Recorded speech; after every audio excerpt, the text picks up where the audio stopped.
The crisp mountain air filled Jack Miller's lungs as he hiked through the dense Alaskan forest. Snow crunched beneath his boots. The former Marine had left civilization behind 3 days ago, seeking peace in the wilderness. His backpack carried only the basics: a tent, food for a week, first aid supplies, and his trusty hunting knife. Jack paused and looked up at the darkening sky. Something wasn't right. The birds had gone quiet.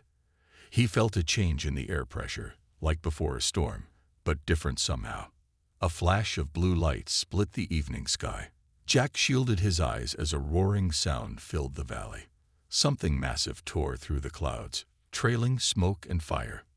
"What the hell?" Jack whispered as the object crashed into the forest less than a mile away. His instincts told him to run the other way, but years of military training wouldn't let him ignore what might be a plane crash. Someone could need help. Jack adjusted his pack and started jogging toward the column of smoke rising above the trees. 20 minutes later, he stood at the edge of a clearing that hadn't existed before. Trees lay broken like matchsticks. In the center sat a silver craft unlike anything he had ever seen.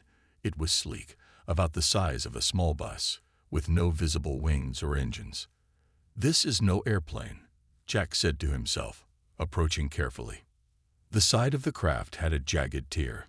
Inside, soft blue lights flickered. Jack hesitated only a moment before climbing inside through the opening. The interior was strange. Curved walls with symbols that seemed to glow from within. The air smelled like ozone and something sweet he couldn't identify. Jack followed the main corridor, moving quietly as his training had taught him. A soft moan drew his attention to what appeared to be the control room. There, slumped in a chair designed for someone taller than a human, was a figure. Jack froze. Not a person. At least, not a human one. The being had pale blue skin that seemed to shimmer with an inner light. Its face was humanoid but with sharper features, high cheekbones, a narrow nose, and large, almond-shaped eyes now closed in pain. Long silver hair fell in intricate braids around slender shoulders. The creature wore what looked like armor, but it seemed to be made of a material that shifted colors like oil on water. Blood, or something like it, purple and thick, seeped from a wound on the being's side. The alien's eyes fluttered open. They were completely silver with no visible pupils. The creature jerked back in alarm at the sight of Jack, then winced in pain. "Easy there," Jack said, holding up his hands to show he meant no harm. "I'm not going to hurt you." The alien watched him warily, then spoke in a musical language Jack couldn't understand. It gestured to its wound, then to a box with similar symbols on the wall. The meaning was clear enough. Jack retrieved the box, which turned out to be some kind of first aid kit. Inside were devices he didn't recognize, but also what appeared to be bandages and a tube of gel. "I'm going to help you," Jack said, speaking slowly and pointing to the wound, then to the supplies. The alien nodded, seeming to understand his intent, if not his words. Jack cleaned the wound as best he could. The alien's skin was warm to the touch and had a texture like fine silk. The purple blood stopped flowing when he applied the gel, which seemed to harden into a protective layer. As he worked, Jack noticed the alien's clothing was unusually fine, with what looked like gemstones woven into the fabric. Around its neck hung a pendant with a symbol that matched one repeated throughout the ship. The alien touched Jack's hand when he finished and spoke again. Though he couldn't understand the words, the gratitude in its voice was clear. A sudden noise from outside made them both freeze. The alien's face showed fear as it pulled itself up to look at a screen on the console. The screen showed 3 black ships approaching from the north. The alien gripped Jack's arm, its silver eyes wide with panic. Jack didn't need words to understand. Whatever, or whoever, was coming wasn't friendly. Without thinking twice, he made a decision. "Can you walk?" he asked, miming the action. The alien nodded weakly. "Then we need to go. Now." Jack helped the alien through the dense forest as snow began to fall. The alien was light, much lighter than a human of the same size would be, but still struggled to move through the rough terrain. Its breathing came in short, pained gasps.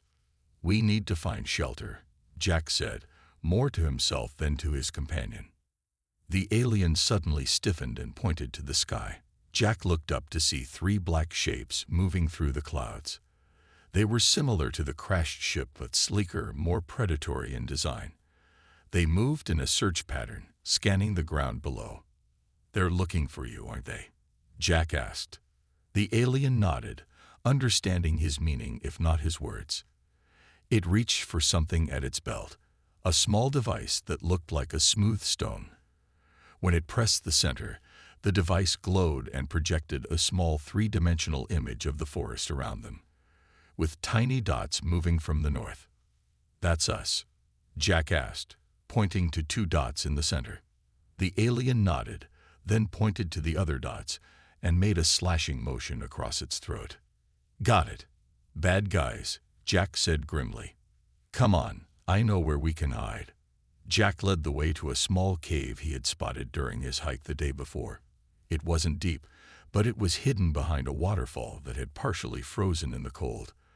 The rushing water would mask their heat signatures, and the ice would distort any scans. Once inside, Jack built a small, smokeless fire using dry moss and twigs. The alien watched with interest as he struck his flint to create sparks. "Old trick," Jack explained. "No smoke to give us away." The alien seemed fascinated by the simple fire.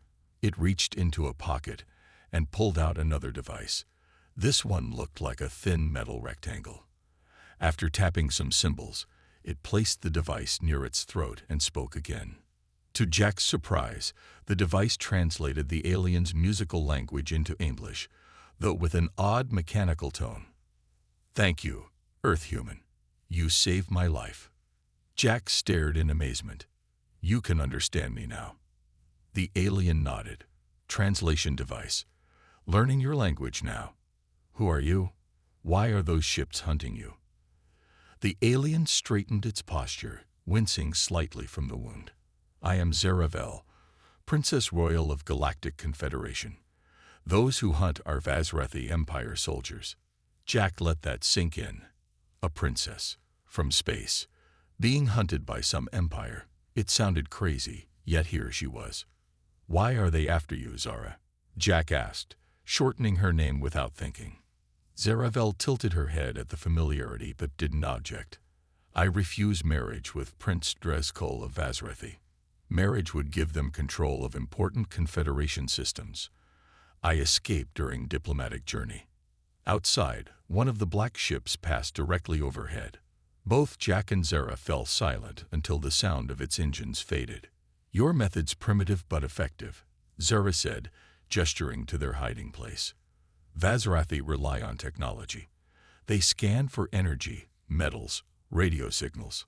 Jack smiled. "Sometimes primitive works better."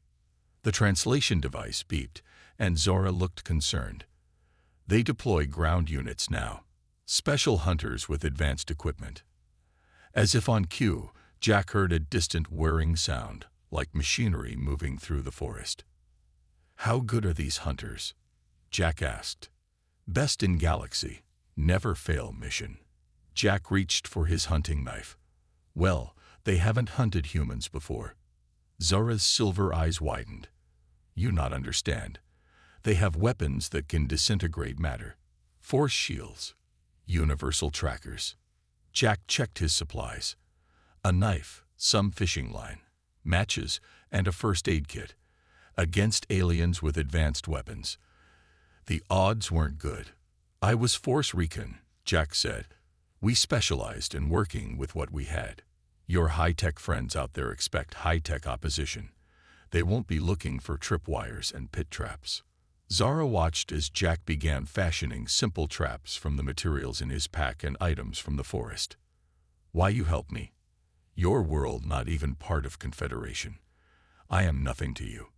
Jack paused, considering the question. "Where I come from, we don't need a reason to help someone in trouble." For the first time, Zara smiled. "Perhaps humans not as primitive as our records suggest." Outside, The hunters drew closer. The first Vazrathi hunter stepped on Jack's trap with a satisfying snap. The alien soldier, covered in sleek black armor with glowing blue lines, crashed to the ground as the hidden fishing line caught its ankle. Before the fallen hunter could call for help, Jack was on it, using a heavy rock to damage the creature's helmet. 3 more approaching from the east. Zara whispered from behind a tree. Jack nodded and moved silently through the forest. He had set 5 more traps in a wide circle around their position. So far, his plan was working. The Vazrathi hunters were looking for energy signatures and advanced technology, not simple snares and pits covered with branches. A blast of blue energy cut through a nearby tree, turning it instantly to ash. Jack ducked just in time. "They have found us," Zara said, her voice tight with fear. Jack grabbed her arm and pulled her toward the river. "This way." They splashed through the icy water, using the rushing current to hide their trail. The cold bit into Jack's skin, but he kept moving. Behind them, angry shouts and the whine of energy weapons filled the air. "We cannot outrun them forever," Zara said between breaths. "We don't need to," Jack replied. "Just need to reach higher ground." They climbed a steep hill, slipping on wet rocks and snow. At the top, a clearing opened up to the sky. Jack looked up, hoping to see stars. Instead, a massive ship appeared, breaking through the clouds. Unlike the black Vazrathi ships, this one was white and gold with elegant lines. Zara gasped. "Confederation rescue vessel." My emergency beacon worked. A beam of bright light shot down from the ship, enveloping them in its warm glow. Jack felt his body become lighter, his feet lifting off the ground. "They are taking us up," Zara explained, her silver eyes shining with relief. Moments later, they stood in a large room with curved walls and floors that seemed to glow from within. Jack blinked, trying to adjust to the bright light and strange environment. 5 tall aliens similar to Zara, but wearing white uniforms, stared at them. One stepped forward, eyes fixed on Jack with open surprise. "Princess Zaravel," the alien said, bowing deeply. "We received your distress signal. We feared the worst." Jack noticed they were speaking English, though with the same mechanical tone as Zora's translation device. "Captain Ilara," Zara replied.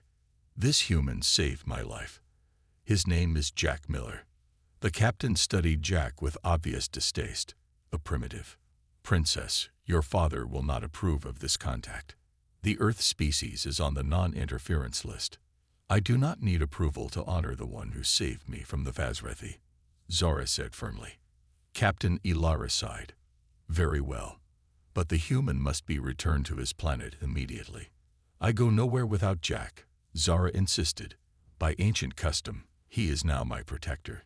He has earned the right." The aliens exchanged troubled looks. "What's going on?" Jack asked.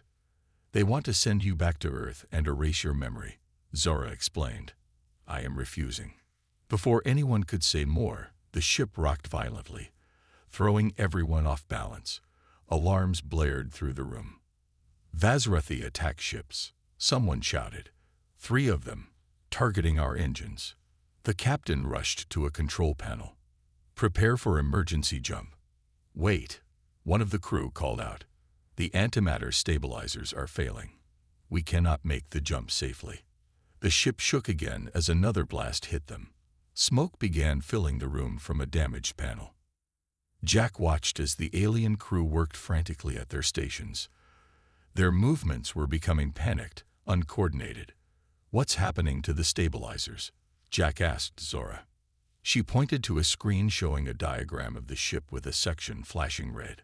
"The control systems are damaged. They need to reset the field manually, but the chamber is now filling with radiation." Jack studied the diagram. "It looks like a circuit breaker system. We have similar things on Earth, just not with antimatter."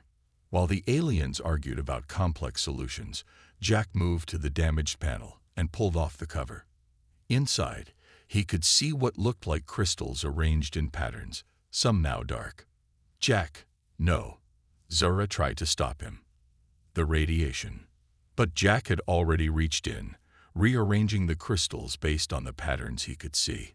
His military training included basic ship repair, and while this was far more advanced technology, the principles seemed similar. To everyone's shock, the red warning lights turned green. The ship stabilized. "How did you?" Captain Ilara stared at Jack in disbelief. That was impossible without protective gear. Jack shrugged, wincing at a burn on his hand. Sometimes the simple approach works best. Jack stood at a massive window, staring out at the most incredible sight he had ever seen. The Confederation capital station hung in space like a gleaming wheel, with spokes connecting to a central hub. Around it, thousands of ships moved in perfect patterns. Below, a planet with two suns orbiting each other filled half the view. "Pretty amazing, huh?" he whispered to himself. "First time is always special," Zara said, joining him at the window. Her wounds were fully healed now, and she wore formal robes of shimmering silver and blue. A thin circlet rested on her head, marking her royal status. Jack turned to her. "Thanks for not letting them send me back." "It was right thing to do," Zara replied. Her translation device had improved, making her sound more natural. "But we have problem now. My father, High Counselor, is not happy." As if on cue, the door slid open. A tall alien in elaborate robes entered, followed by 6 guards. Jack immediately recognized the family resemblance to Zara. The same blue skin and silver eyes, though the newcomer's face was lined with age. "Father," Zara bowed formally. The High Counselor ignored her, focusing entirely on Jack. "So this is the human." Jack stood straight, meeting the alien leader's gaze. "Jack Miller, sir. You have caused great trouble, human. The Vazrathi Emperor demands your head for interfering with Princess's capture." "Father," Zora protested. "Jack saved me and broke our oldest law, no contact with primitive species," her father replied coldly. "The council meets in 1 hour to decide his fate." After the High Counselor left, Zara turned to Jack with worry in her eyes. "I will fight for you, Jack." Jack nodded, trying to hide his fear. "What exactly happens at this council?" "They will debate what to do with you. Many want to erase your memory and return you to Earth. Some want to surrender you to Vazrathi to prevent diplomatic incident." "And what do you want?" Zara smiled. "I want Galaxy to see humans as I see you. Resourceful, brave, worthy of respect." An hour later, Jack stood in the center of a vast, circular chamber. Hundreds of different alien species sat in rising tiers around him. Some looked almost human, others were completely foreign. Floating gas clouds contained in special suits, crystalline beings that seemed to shimmer with inner light, and creatures with too many limbs to count. The High Counselor spoke from a raised platform. "The Council recognizes Princess Zoravel." Zara stepped forward. "Honorable Council, I invoke the right of life debt. This human saved me from certain capture or death. By our ancient laws, he is now my chosen protector." Murmurs spread through the chamber.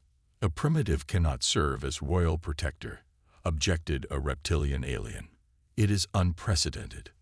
"The human should be studied," suggested another counselor with multiple eyes. "Their adaptability could be useful."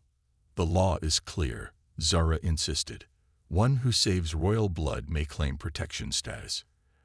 As the debate continued, the main doors burst open. A group of tall, gray-skinned aliens entered. Their leader wore black armor with red symbols, and his face was a mask of barely contained rage. "The Vazrathi delegation," someone whispered, and the room fell silent. The Vazrathi leader stepped forward. "I bring message from Emperor Kravixol himself. The human criminal must be surrendered to Vazrathi justice immediately." "What crime?" Jack asked before anyone could stop him. The Vazrathi turned to him with cold yellow eyes. "Interfering with imperial business, attacking imperial soldiers, preventing lawful recovery of promised bride." Promised? She was running away. Jack shot back. Gasps echoed through the chamber at his boldness. The marriage contract was signed by both empires. The Vazrathi continued. The princess's personal feelings are irrelevant. Zara stepped between them. I never agreed. The contract requires willing participation. The emperor grows impatient. The Vazrathi said, ignoring her. He will arrive personally in 3 cycles to resolve this matter. Either the human is surrendered, or the treaty between our peoples is void. With that threat hanging in the air, the Vazrathi delegation left. The council erupted in panicked discussion. War with the Vazrathi Empire would be devastating. The High Counselor raised his hands for silence. This council is adjourned until Emperor Kravagsul arrives. Until then, the human will remain under guard. As guards approached to take him away, Jack looked at Zara. Is it true? Were you promised to them? Politics is complicated, she said quietly, but I never agreed. That is why I ran. And now everyone's in trouble because of me, Jack said. Zara touched his arm. No, Jack. You gave me choice. Now we must find a way to give everyone choice. Even Emperor. Jack paced in his quarters, which despite being a glorified cell, were more luxurious than any hotel room on Earth. The walls glowed with a soft light that changed color based on his mood, currently a tense orange. The door slid open, and Zara rushed in, her face showing both excitement and fear. Emperor Kravagsul has arrived, she said without greeting. His ship is larger than anything I have ever seen. Jack stopped pacing. What does that mean for us? It means he takes this very seriously. Emperors do not leave their worlds for small matters. A screen on the wall activated, showing a massive black ship approaching the station. It dwarfed everything around it, shaped like a predatory animal with sharp angles and glowing red lines. That's not good, Jack muttered. There is more, Zara said. My father has learned the Emperor brings his son, Prince Dresskol, with him. Jack remembered the name. The guy you were supposed to marry. Zara nodded. This is unusual. Very bad sign. 2 hours later, Jack stood again in the council chamber, now filled to capacity. The air felt electric with tension. Jack had been dressed in formal Confederation attire, a blue tunic with silver trim that Zara had chosen to match her own colors, a subtle statement of alliance. The doors opened, and a procession entered. First came guards in black armor, then officials carrying ornate staffs. Finally, Emperor Kravagsul himself entered. Jack had expected something monstrous, but the Emperor looked similar to his messengers, tall and gray-skinned with yellow eyes. The difference was in his bearing.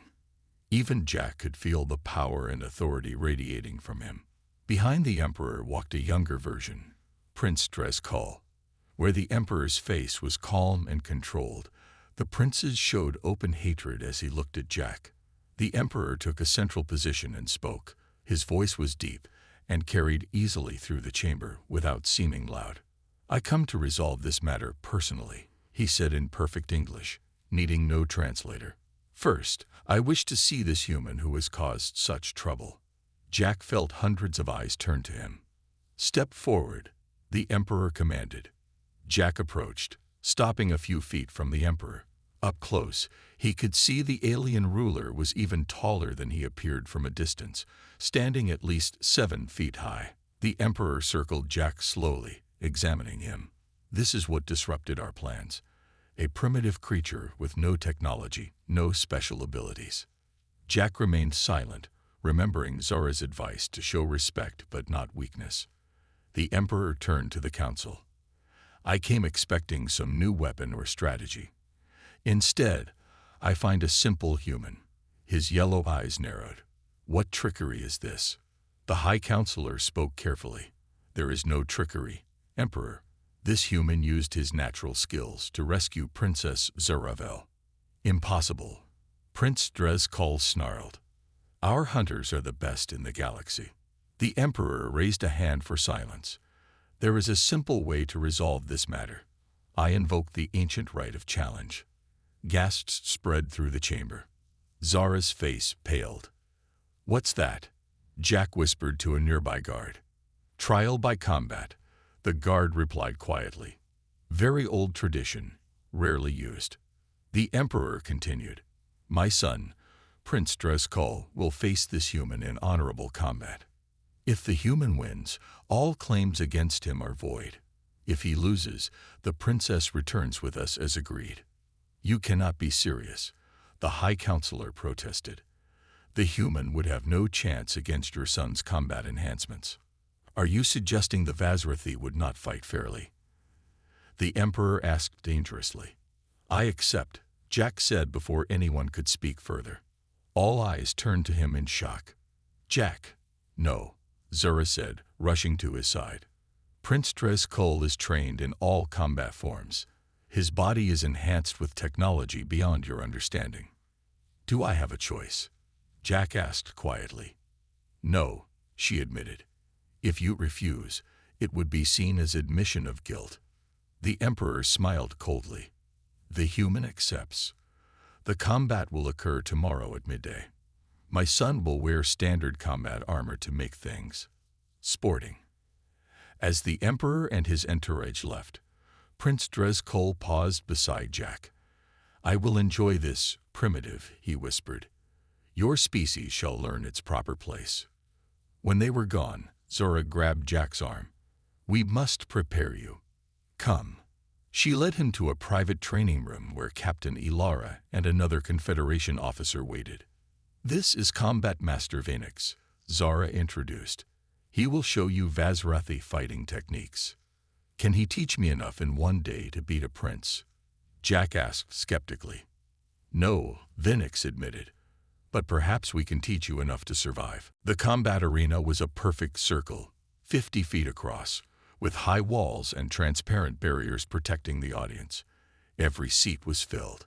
Species from across the galaxy had come to witness the unprecedented event, a human facing a Vazrathi prince in ritual combat.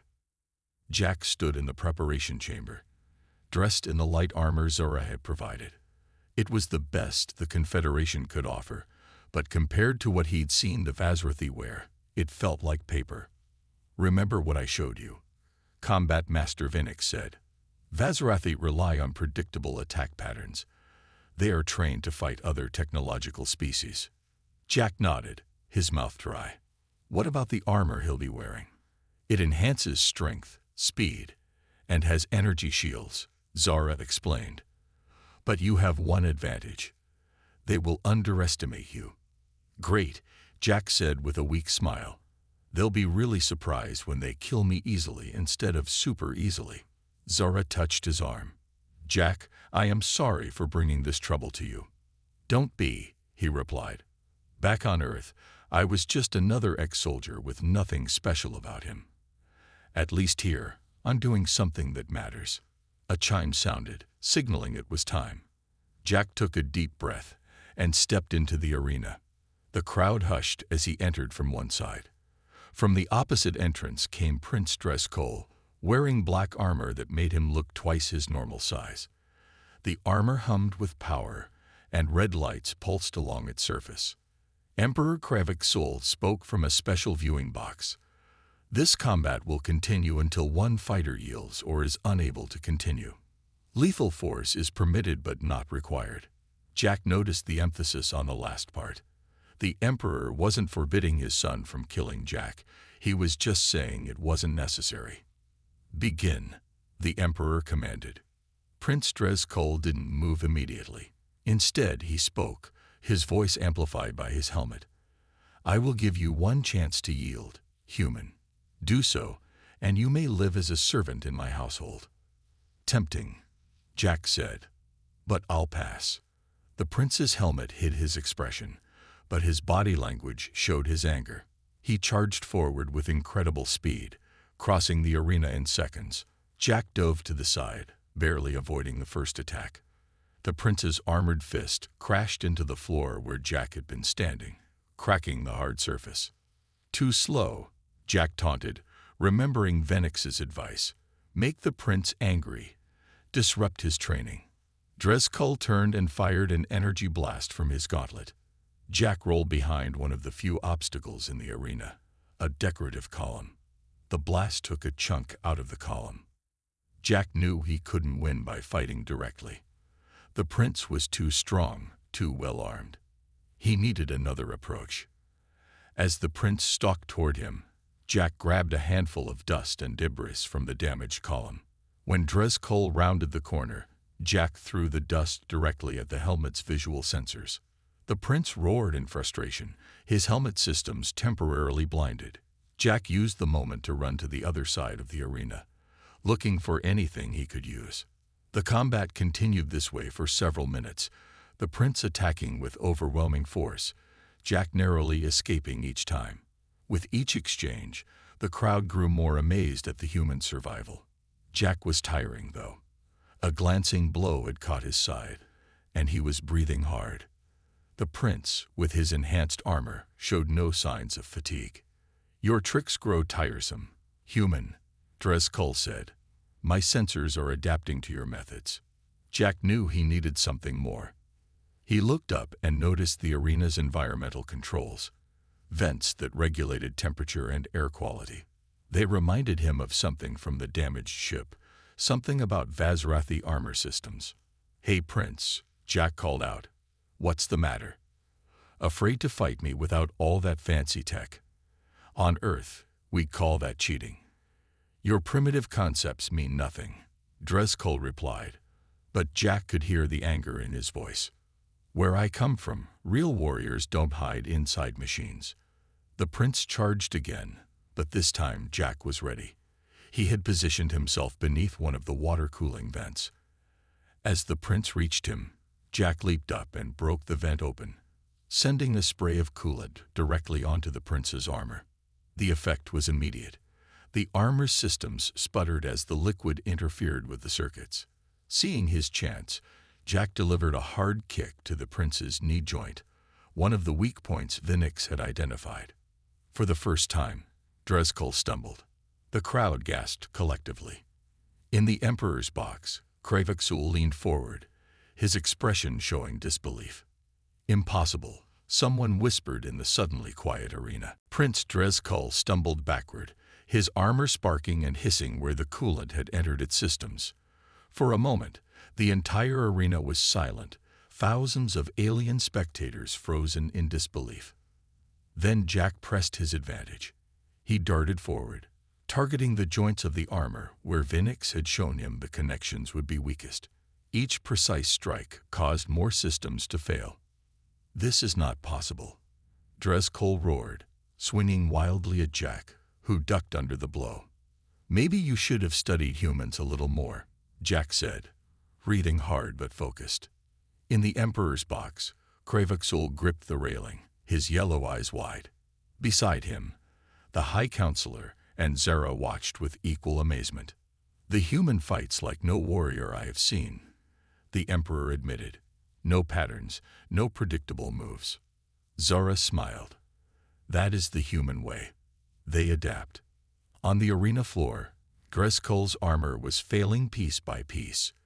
The prince, trained only in programmed combat forms, found himself unable to counter Jack's unpredictable style. When Jack knocked out the armor's main power core with a well-placed kick, the crowd gasped. With a final desperate move, Drezkol removed his helmet and drew a ceremonial blade. "I will end this primitive myself." But without his armor's enhancements, the prince moved slower than before. Jack sidestepped the charge and used the prince's momentum to flip him to the ground. In seconds, Jack had the blade and was holding it to Drezkol's throat. "Yield," Jack said firmly. The prince's face showed shock, then rage, then, finally, acceptance. "I yield," he said, his voice carrying through the silent arena. For 3 heartbeats, no one moved. Then the crowd erupted in a deafening roar of cheers, whistles, and various alien sounds of approval. Emperor Kravexul stood and raised his hand. The arena fell silent again. "In all my centuries," the Emperor said, his powerful voice filled with wonder, "I have never seen such a display. The human has won fairly." He turned to Jack. "You may name your prize, Warrior of Earth." Jack helped the prince to his feet, then looked up at the Emperor. I ask only for Princess Zoravel's freedom to choose her own path, and for Earth to be recognized as an independent world, not a resource to be claimed." The Emperor studied Jack for a long moment, then nodded slowly. "It shall be as you ask. The marriage contract is void." He looked at his son. "We have much to learn about these humans." The following week was a blur of ceremonies and celebrations. Jack found himself honored throughout the Confederation as the human champion. Species that had previously dismissed Earth as primitive now sought information about humanity. On the final evening, Jack stood on a balcony overlooking the vast space station, watching ships come and go like fireflies in the night. Zara joined him, wearing simpler clothes than her royal attire. "Tomorrow you return to Earth?" she asked. Jack nodded. "The Council agreed to let me go back with my memories intact. Apparently, I'm now Earth's unofficial ambassador." "The Galactic Council has reclassified Earth," Zara said. "No longer primitive, but an emerging power. They have approved limited contact and cultural exchange." "And you? What will you do now that you're free?" Zara smiled. "I will lead that exchange program. Father agrees it is time Earth joined the galactic community with proper guidance. So I'll see you again." "Very soon," she promised. "We have much to learn from each other." Jack looked out at the stars. A month ago, he had been a lonely ex-soldier hiking in Alaska. Now he stood at the edge of a new frontier for humanity. "You know," he said, "when I found you in that crashed ship, I never imagined it would lead to all this." "Sometimes the greatest journeys begin with the smallest steps," Zara replied. "Or as you humans might say, with being in the right place at the right time." Jack smiled. "My commanding officer used to say something else. It's not about having the best technology. It's about how you use what you've got." Below them, the news was spreading throughout the station and across subspace channels to thousands of worlds. The story of the primitive human who saved an alien princess and stunned a galactic emperor. And somewhere in the Vazrathi Empire, Emperor Krev's soul was already ordering his scientists to study this new species carefully. Any race that could adapt so quickly, that could turn disadvantages into strengths, would make either a powerful ally or a dangerous enemy in the times to come.